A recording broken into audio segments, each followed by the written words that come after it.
Pascagoula is the last major river system that is undammed, unlevied, unchannelized in the lower 48 states, and it's little known.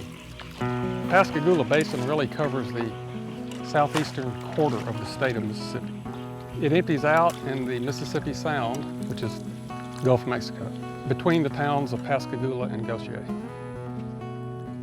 When I get on the Pascagoula River or the tributaries in my canoe, it's just my blood pressure immediately drops. You have 750 miles of canoeable tributaries. It's an experience of pure nature. God-given, God-made, beautiful nature, and I love it.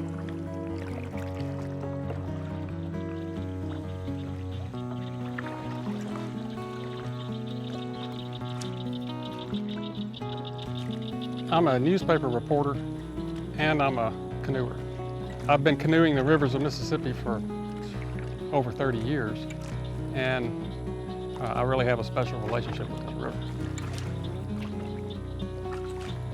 In 2003, my buddy Scott B. Williams and I, and a friend of mine, Travis Easley, floated the entire river system. Scott launched his sea kayak on the upper Chickasahee. Travis and I launched our canoes on the upper Leaf, and we canoed and met at Pascagoula where they run together. When I was doing all this canoeing, it became evident to me that the Pascagoula Basin was by far the most wonderful canoeing in the state.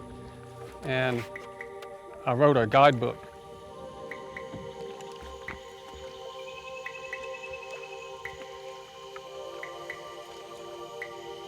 Trying to pace ourselves, we stopped at 3 p.m. on a sandbar across from the mouth of Big Black Creek.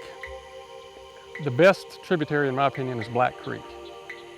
This is supposedly a spot where people have heard the legendary Singing River.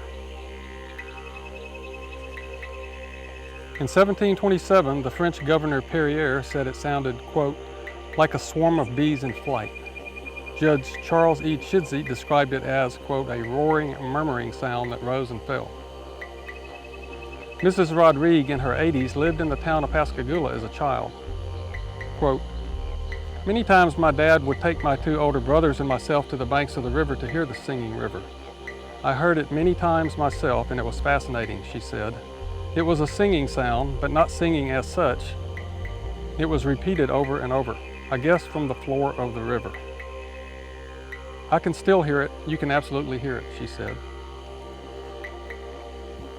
The legend of the Singing River, it's a legend. I had canoed the Pascagoula plenty of times. The only singing I heard was the clouds of mosquitoes at my tent. I didn't put any stock in the Singing River business. Although I had read the mouth of Black Creek is one of the spots where it had been heard. I walked to the edge of the sandbar and the bluff, and I said a prayer, and it's like, I heard it. That's one of those experiences that is frozen in time. It's this mystical experience. This river has a primordial feel to it in places. Part of the distinction of this river, it's not just a river. There are alligators, there are bobcats, coyotes, there are bears. Pretty much whatever wildlife there is in the deep south, it's here. A total of 600,000 acres of relatively wild land in the Pascagoula Basin. So that's just an incredible habitat.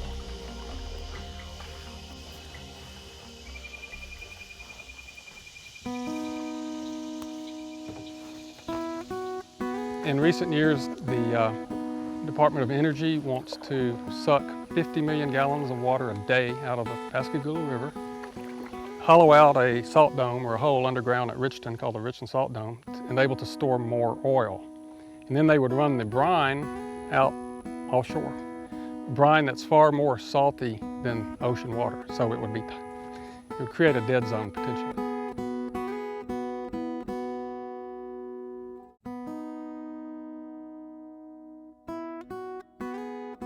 This article came from the Mississippi Press.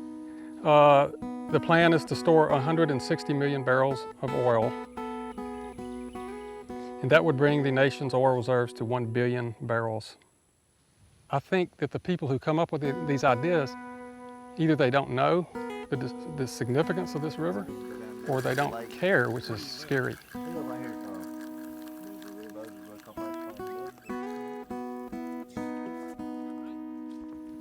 And there was a good bit of public outcry. The DOE had to back up, hold public hearings, and they discovered there was a lot of people against it. The Pascagoula Marsh there at the coast is one of the major marshes on the Mississippi Gulf Coast. I mean, it's a big area. It breeds a lot of shrimp. Those Gulf fishermen, it's vital for them. The benefit of taking the water from the river would be to increase the storage capacity for oil, so America would have more oil in reserve. That is a hedge against having to use foreign oil in time of crisis. Well, okay, fine. Do we have to take the last large free-flowing river to do that? A lot of Mississippi people still haven't grasped, it hadn't reached their consciousness of what we have here in Mississippi. You know, to me, it has the same significance, if not more so, than the Florida Everglades, the Okefenokee, the Atchafalaya. This is a crown jewel in the lower 48 states when it comes to river systems. While the U.S. Department of Energy has removed the Richton Soft Dome project from its budget, foes of the oil storage plan say they worry it could come back to life. The consensus is, from what I've read, is that the conservation organizations need to be vigilant because it hasn't been terminated, it's just kind of on hold. It's unknown and it's magnificent. It needs to be protected. The nighttime view was astonishing. Starry sky, black woods, glimmering rivers. I said a prayer thanking God for this beauty, this trip. When I said amen, the river began to sing. There it was, a high-pitched, eerie sound coming from the dark wall of forest just above the mouth of Big Black Creek on the west bank of the Pascagoula. I stepped to the edge of the bluff and peered, trying to identify the source. I couldn't explain it and didn't need to. It was just one of those magical experiences that occur unexpectedly when you're out in wild places, hinting of connections that are deeper than we can fathom. I'm not arguing against the oil industry. I just think the Pascagoula needs to be protected.